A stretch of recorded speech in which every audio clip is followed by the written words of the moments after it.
So, and then we can think about that also in terms of the context of these risk factors through the PESTLE model as well. And the PESTLE model is a really good acronym, and I'm not sure whether you've seen this before, but particularly important within the public service.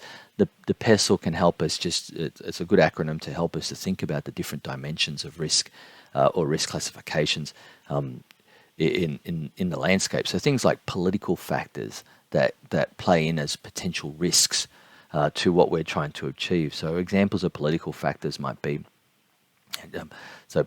political uncertainty, so change of minister or senior players within the playing field, regulatory expectations, so change around major policy, procedure, or legislation.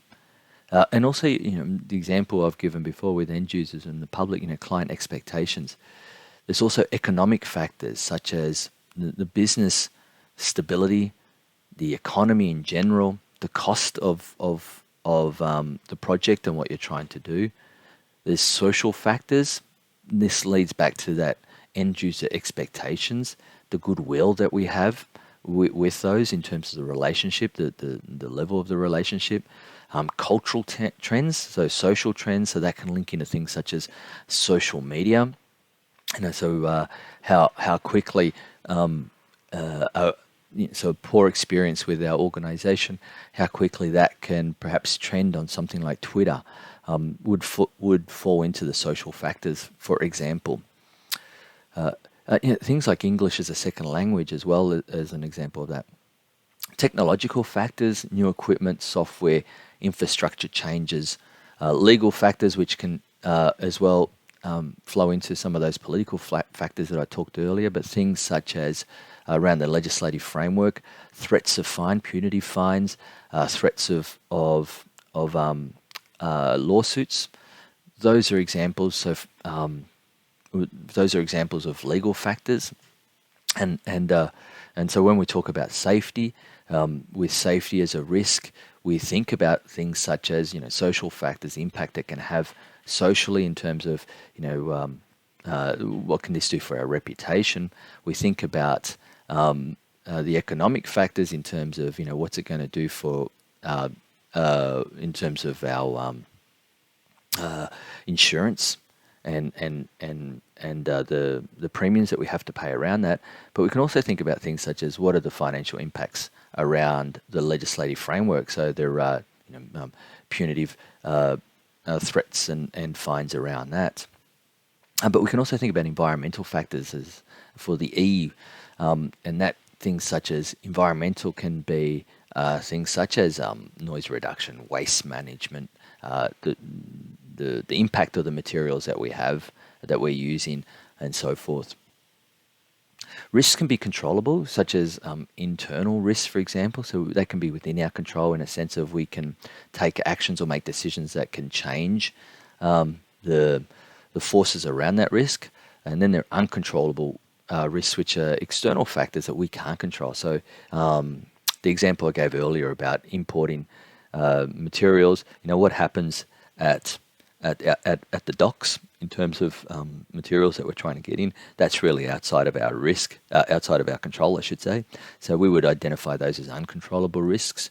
However, who we choose as a supplier and the protocols to an extent in which we undertake making that decision, we can deem as a controllable or an internal risk.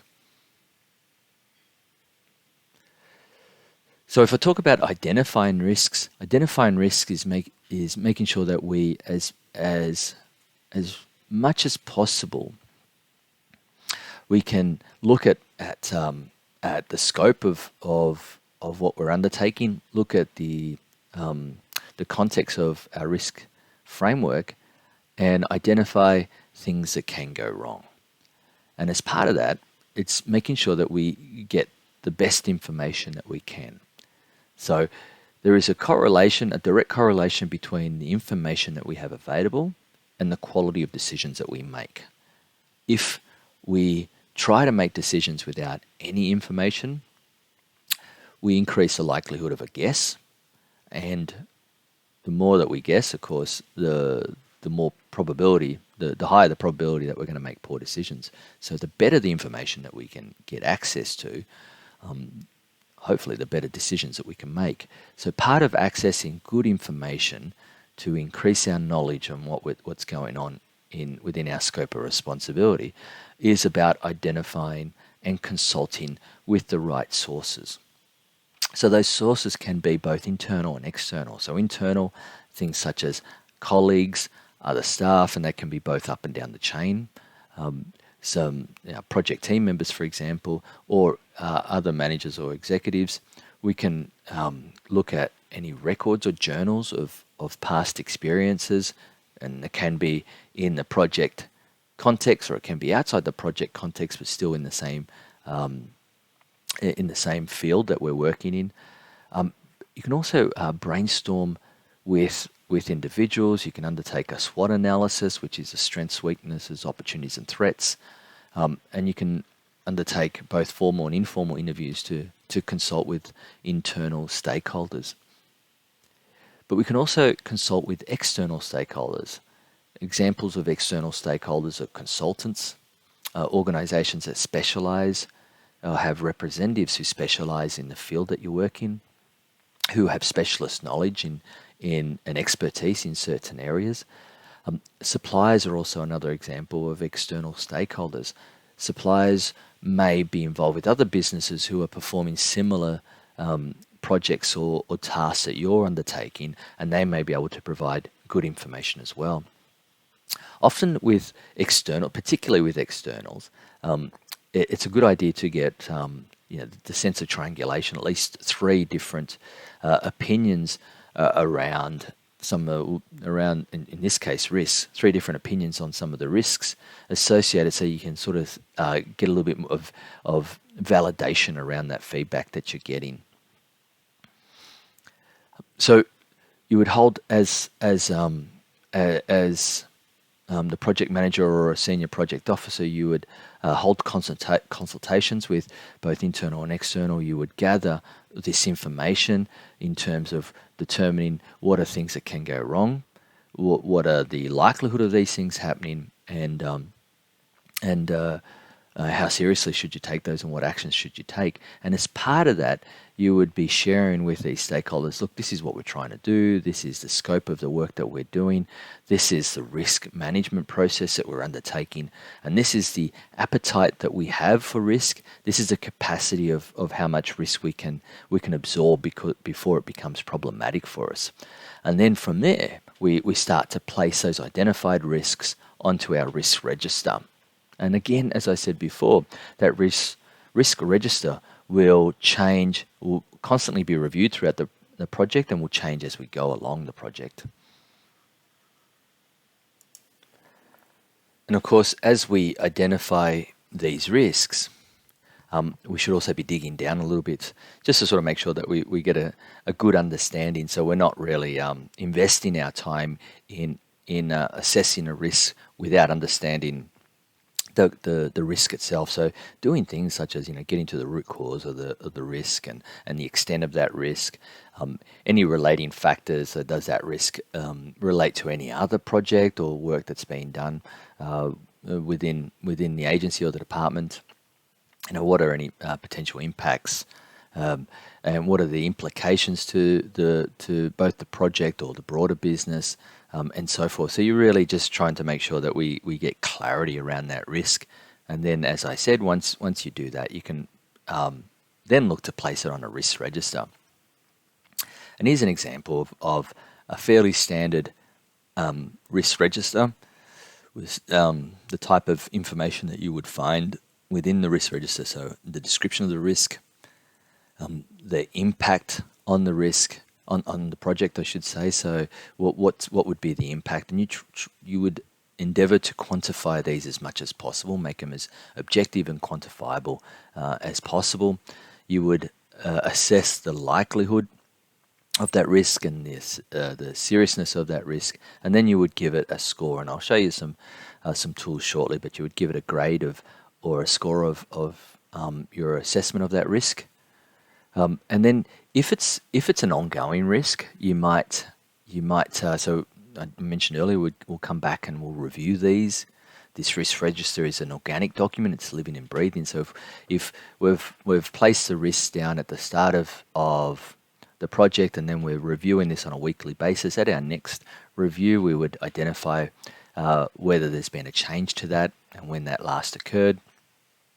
We would then identify mitigation actions, that is either preventative or contingent, or we could look at things such as eliminating it and so forth.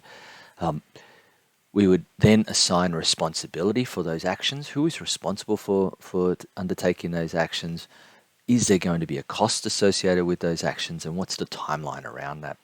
And that's a fairly straightforward standard risk register that we would do at the start of the project as part of our planning process, and then we would review throughout the project's life. And just to sort of touch on the analysis part of those risks, when we think about things such as consequences, we try to categorize them from minimal impact all the way up to something like disastrous. So we have different levels within that. So it can be minimal, it can be moderate, it can be severe or disastrous. And in terms of likelihood, we can go from something like very low to very high.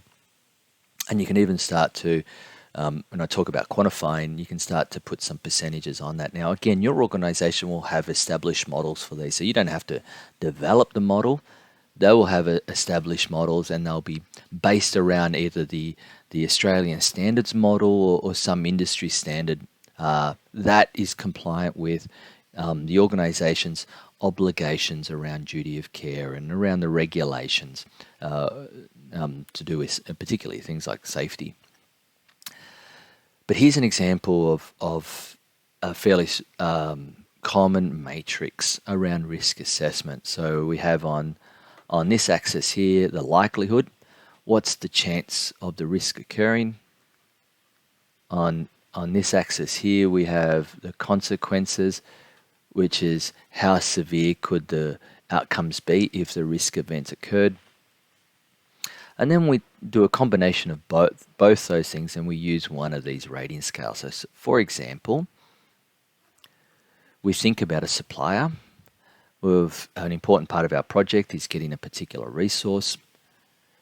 We assess the risk associated with that. The risk could be that the resource doesn't get here on time, and we think about let's look at the consequences. What are the consequences of that? Well, if it doesn't get here on time, it will have an impact on flow on activity. So if there's a delay in delivery of that resource, then it's going to have an impact on some subsequent activities and tasks.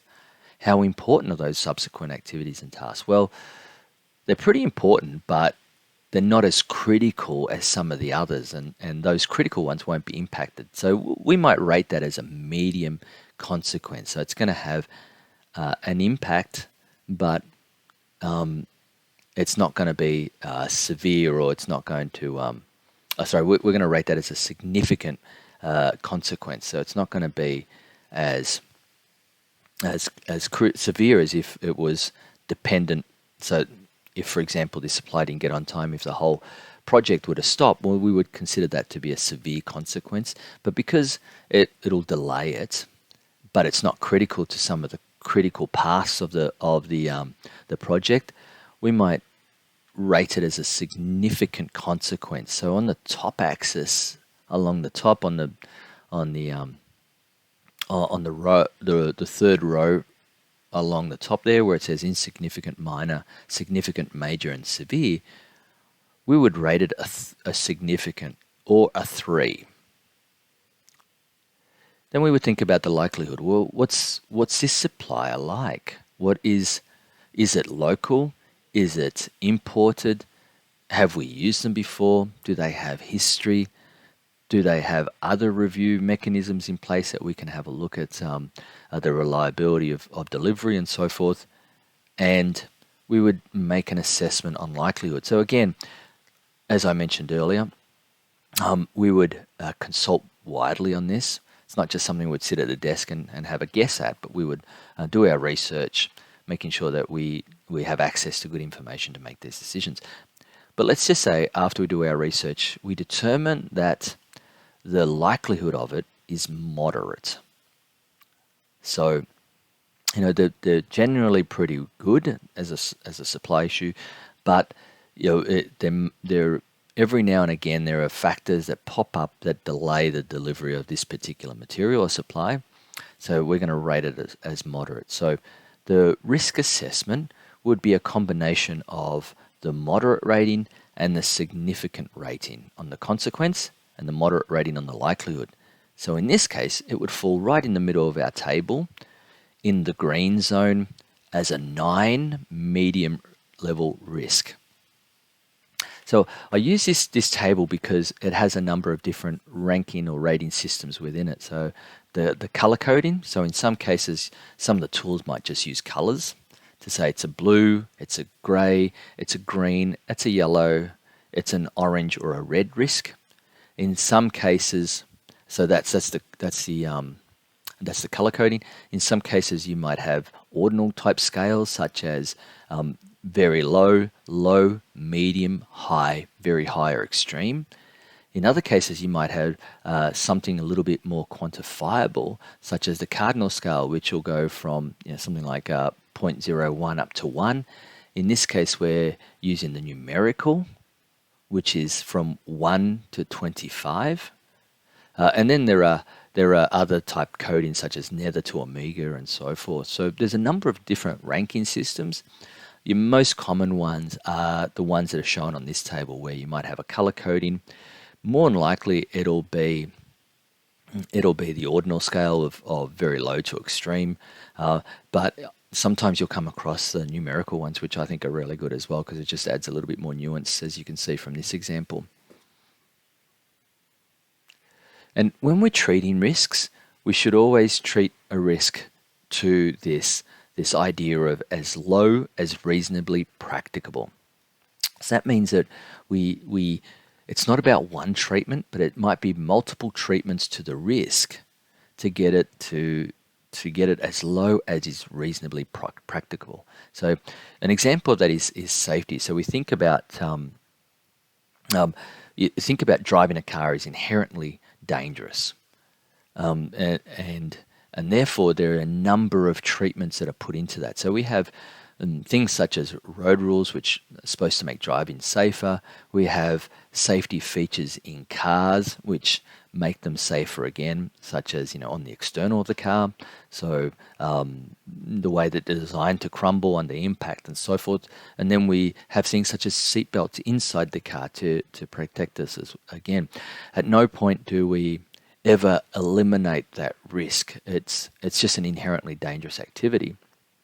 But we try and get it down to as low as reasonably practical. And we do this in the workplace as well with safety. So, we may have, there may be dangerous activity that is undertaken inherently as part of the business. Let's say we're a delivery business, and stopping at the side of the road and dropping off deliveries to businesses and households is an inherently dangerous activity.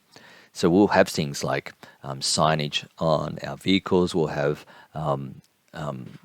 particular high visibility paintwork on our vehicles.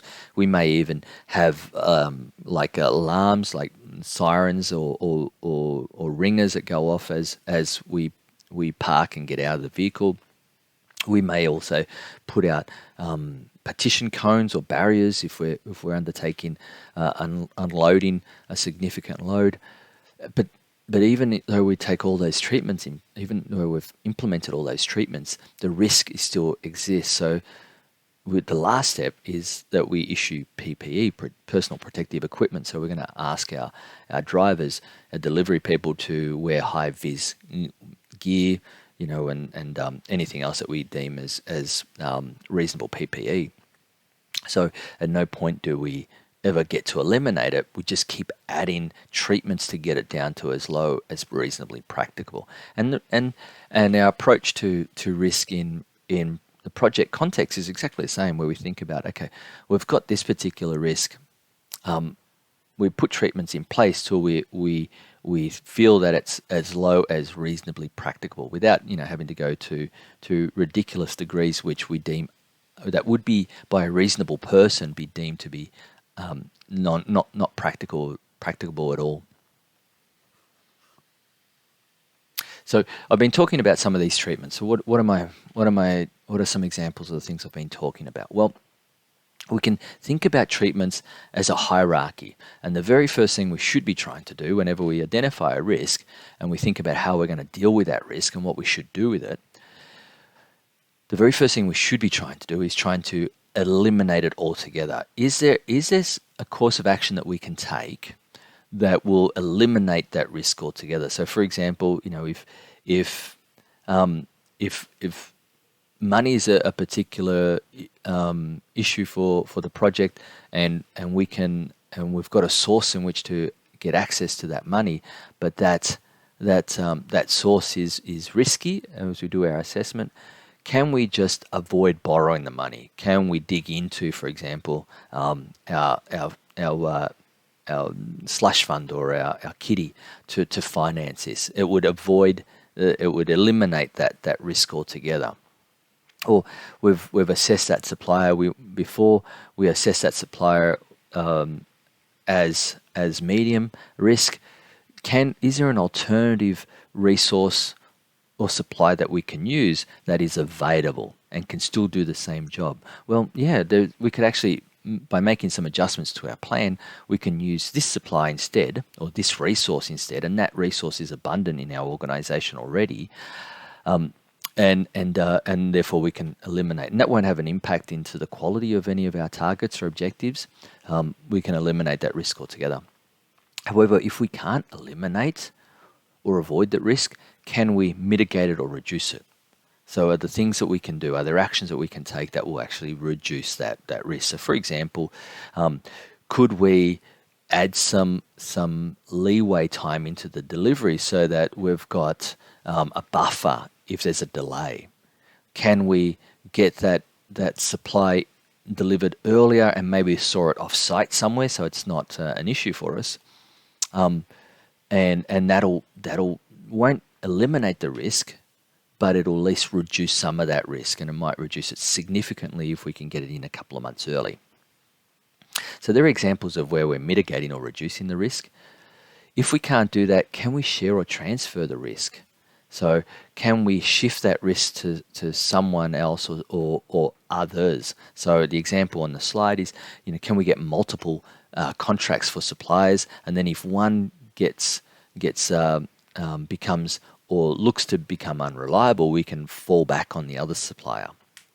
Or can we put clauses in our contract so that if things go pear-shaped, we've got some type of mechanism in which to fund the other. So we might have a financial fine if they can't deliver by a particular time, and that means that we can pay more to get it from somewhere else that we need to. We'll probably need to pay more to be able to get it in a shorter time frame. You see quite a bit of that in say the building industry, where there are punitive measures put in place if milestones aren't met, and that's really about sharing or transferring that risk back to some of the contractors.